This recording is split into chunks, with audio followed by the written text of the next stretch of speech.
kusangana kwatiri kuita zvakare pachibanda media nepaSaint TV tangoti regai timhanye neupdate tiri pana mudhara wedu mudhara chirenje muri sei baba andiri right handitika aiwa ndakanaka boze uncle sense Mr. Chirenji maswera sena acho mudhara chi right ari right mapfeka majasi ka mvurai dengai ndozvida kutotaura denga raipa rakuda kupfira pasi kusira zvokuti tanga takatorara kuti rakazona usiku tinenge tambowana tambotapudza hope nokuti inoita noise yakanyanya plus ikada kuyerera ichibvawo kuchidarika nemunomu panzira payo another story kunaya chaiko chaiko munonaya here munomu amunonaya gore negore munotofanira kutoona kuti maisa mamwe matombo here magadzirisa nechikonzero chokuti mhepo yakauya takagara munomu marata anotombenda mudenga akatikumbidza marata akaramba kuti turovere zvipikiri nokuti akati ada kunoagadzisa imba yake kupi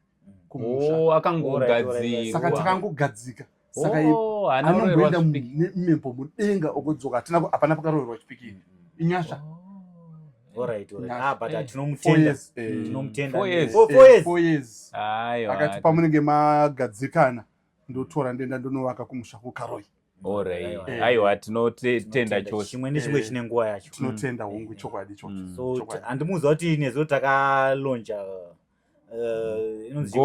GoFund yes takazviona tiri kuzviona so toda kungotenda muri yeZimbabwe ne-massive response yamaratidza kutaura chokwadi mari yedu yatova over 2000 we cannot say the actual figure because iri kuramba ichingopinda over 2000 pounds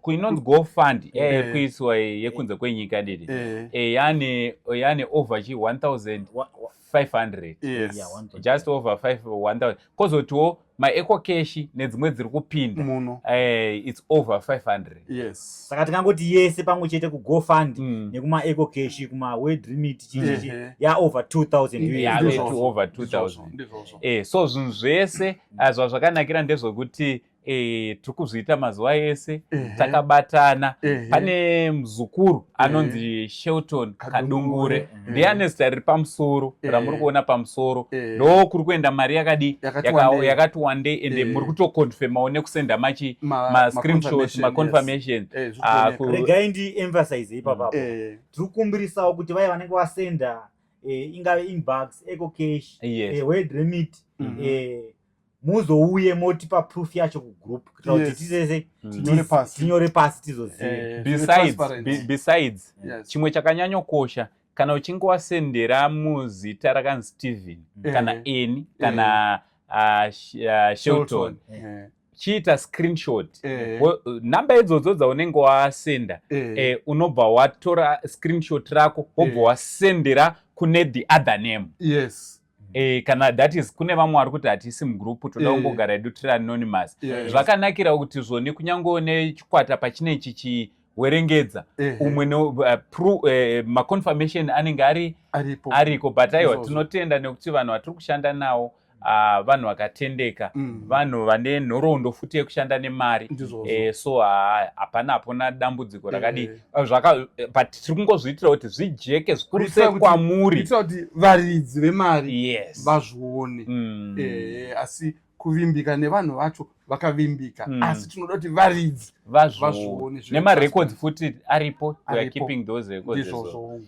yes tichida kutenda zvakanyanyisa vanhu vese vari kuwanikwa vari vanocontribute tichida kukurudzira kana kune vasati vaita contribution yavo namba ndo dziri pascreen ngatirambe tichidaro link reGoFund riri mudescription anditi mudescription ndo link reGoFund yaMr Chirenje iro rakanzi Barnabas Chirenje anditi so ngatingei tiri tinobatirana basa redu richifamba mbichana tisati before we know it tinenge tatova mu5000 before we know it tichatopinda mu10000 zvototi mu25000 tikangobatirana chete tese tiri panapo at least munhu wese ari kuda kuti vachirenje zvifambe zvakanaka chingowana chaunodhonetawo tine vamwewo vanhu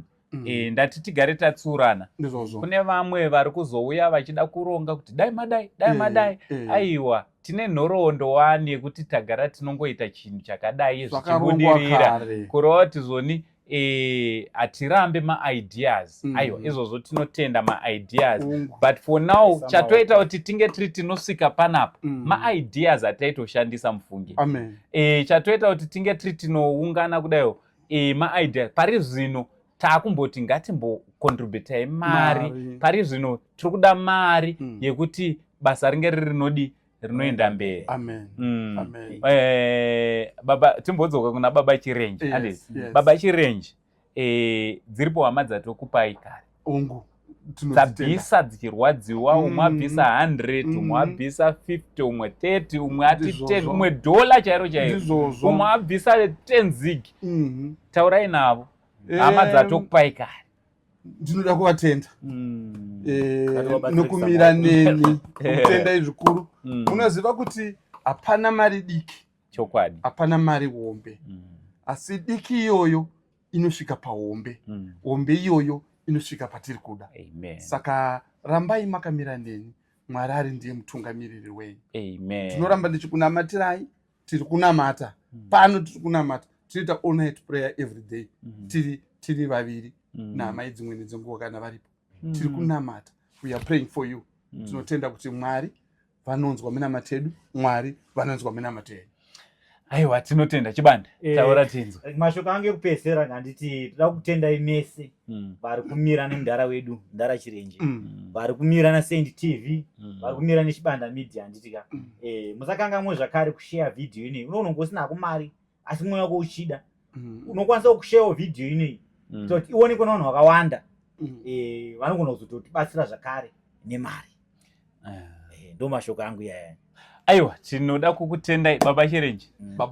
Tinodzoka zvakare mangwana, toda kuvapa everyday. So zvatichaita mangwana tichauya nefiga chairo kuti tane mari. Tofunga mamboona tamboita dambudziko reWhatsApp group redu rambovharwa. Munoziva WhatsApp ikaona vanhu vachiungana nekuda massive response yamakaita the issue yava Chirenje, muchipinda mugroup, muchipinda vamwe vachiedhana, WhatsApp yasvika payambotivharira group. Ndosaka maona kuti tambozotambura tisina WhatsApp group.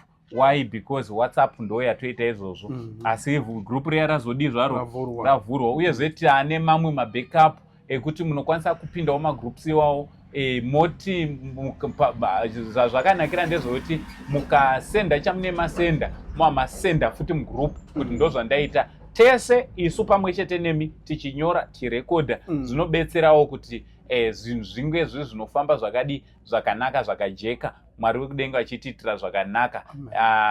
Mumwe nomumwe abvisa, tikada kutaura mazita tingatotadzira wese abvisa, Mwari wekudenga akuitire zvakanaka. Iye Mwari anoziva mazita edu, dai atiropafadza, atikomborera.